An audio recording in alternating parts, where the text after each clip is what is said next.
Hello WhatsApp guys, আশা করি সবাই ভালো আছো। তো আমিও ভালো আছি। আজকে নতুন আরও একটি ব্লগ নিয়ে এসেছি।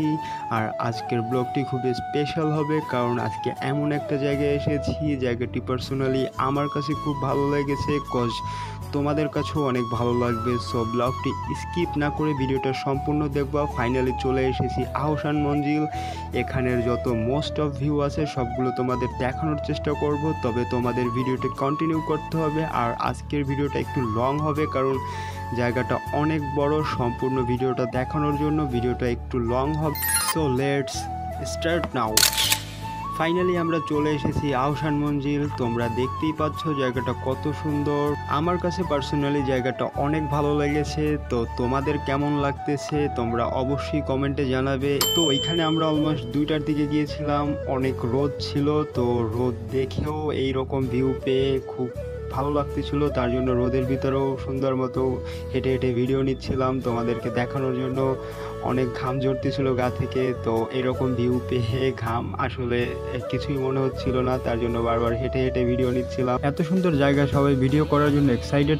জায়গাটা এত সুন্দর যে ফার্স্ট অফ অল এসেছে এখানে, তো সে আসলে অবশ্যই এখানে যত ধরনের ছবি আছে এবং যত ধরনের ভিডিও আছে অবশ্যই সে করবে। আর বেসিক্যালি আমি হচ্ছে ছবি তোলা, ভিডিও করা, এইসবগুলো আমার খুবই ভালো লাগে। তো তার জন্যই আমি আর তোমরাই দেখতে পাচ্ছ যে এখানে খুব কম মানুষ, কারণ হচ্ছে গিয়ে এখন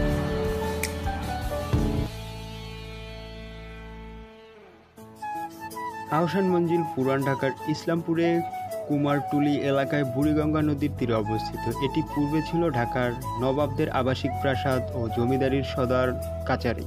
বর্তমানে এটি জাদুঘর হিসেবে ব্যবহৃত হচ্ছে। এর প্রতিষ্ঠাতা নওয়াব আব্দুল গনি, তিনি তার পুত্র খাজা আহসানুল্লাহর নাম অনুসারে এর নামকরণ করেন। 1859 খ্রিস্টাব্দে আহসান মঞ্জিলের নির্মাণ কাজ শুরু হয়। 1872 খ্রিস্টাব্দে সমাপ্ত হয়। 1906 খ্রিস্টাব্দে এখানে এক অনুষ্ঠিত বৈঠকে মুসলিম লীগ প্রতিষ্ঠার সিদ্ধান্ত হয়। আহসান মঞ্জিলে কয়েকবার সংস্কার করা হয়েছে, সর্বশেষ সংস্কার হয়েছে অতি সম্প্রতি। এখানে এটি বাংলাদেশের জাতীয় জাদুঘর হিসেবে পরিচিতি পেয়েছে। তো ফাইনালি তোমরা দেখতেই পাচ্ছ যে ভিউটা কত সুন্দর, এবং এখানের পরিবেশটা আমার কাছে খুবই ভালো লেগেছে, এবং ভবনগুলিও খুবই সুন্দর ছিল। এখানে দেখতে পাচ্ছ যে তাল গাছগুলো অনেক সুন্দর ছিল। এখান থেকে আবার বাংলাদেশের ফ্ল্যাগ ঝুলানো। রুমগুলো খুবই সুন্দর ছিল, এক একটা রুমের এক একটা পরিচিতি হিসাবেই ছিল, কারণ এই যে দেখতে পাচ্ছ যে কত দেয়ালে কত মানুষের ছবি ঝুলানো ছিল। তো অ্যাকচুয়ালি আমরা দেখতেছিলাম আর হাঁটতেছিলাম, আমরা তো আসলে কাউরেই চিনি না।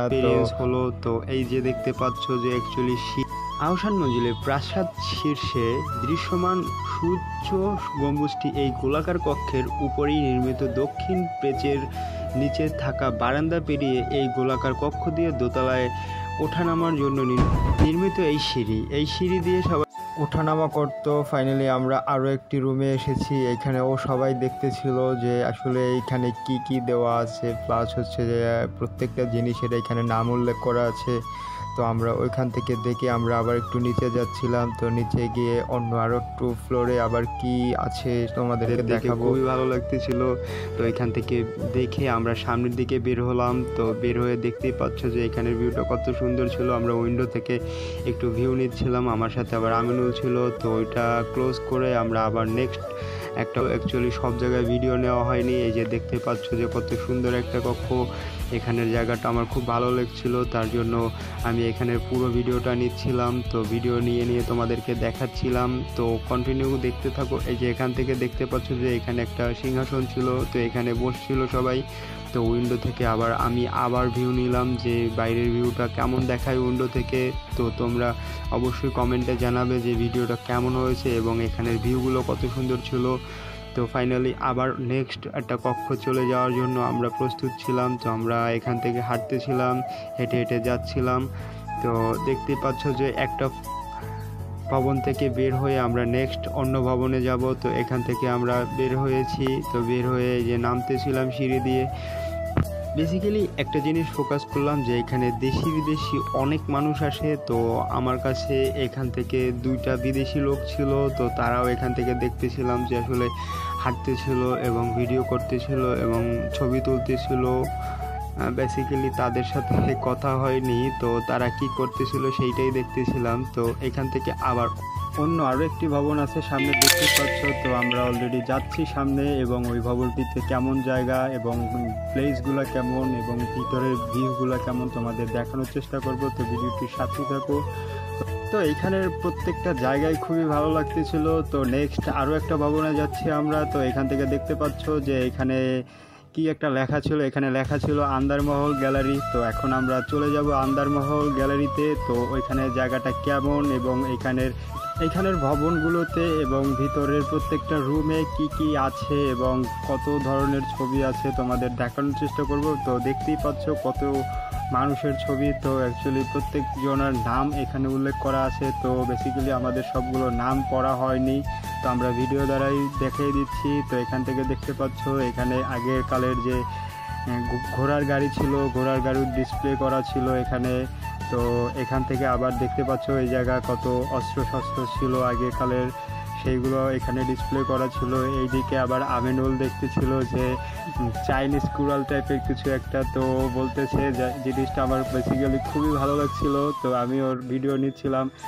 তারপর এইখানে রুমগুলো খুবই সুন্দর ছিল, প্রত্যেকটা জায়গা অনেক সুন্দরভাবে সাজানো ছিল। তো আমাদের আন্দারমহলের মোটামুটি এই পাশটা দেখা শেষ। তো আমরা এখন সিঁড়ি বেয়ে নিচে নামতেছি এবং এইখান থেকে অন্য আরও একটি জায়গায় যাব। তো জায়গাটা কেমন হবে তোমরা দেখবে, তো ভিডিওটির সাথেই থাকো। এই যে দেখতে পাচ্ছ যে ব্যাকগ্রাউন্ডে ভবনগুলো কত সুন্দর। আন্দারমহলের আসলে অনেক জায়গায় ক্যামেরা আসলে একদমই অ্যালাউ ছিল না, তার জন্য আরও অনেক জায়গা ভিডিও করতে পারিনি। তো আমরা ওইখান থেকে মোটামুটি যেগুলো দেখাতে পারছি তোমাদেরকে এবং দেখানো সম্ভব হয়েছে সবগুলোই তোমাদের দেখিয়েছি। এবং আমরা অলরেডি আবার নিচে চলে এসেছি, নিচ থেকে আবার আমরা একটু সামনের দিকে হাঁটতেছিলাম।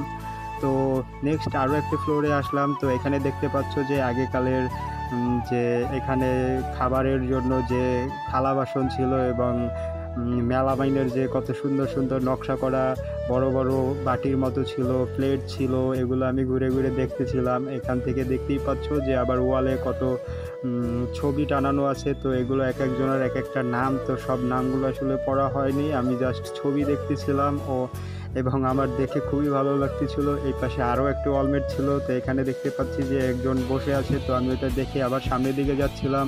এখান থেকে দেখতে পাচ্ছ যে আসলে আগের যে ফার্নিচারগুলো ছিল, তো এই পাশে গ্লাস দিয়ে আটকানো আছে, এই পাশের ফার্নিচারগুলো ডিসপ্লে করা আছে। তো ফার্নিচার দেখে আমরা সামনের দিকে গেলাম। তো আমরা অলরেডি আবার ওইখানে দেখে বের হয়ে এসেছি, আমরা এখন নিচ দিয়ে হেঁটে যাচ্ছি।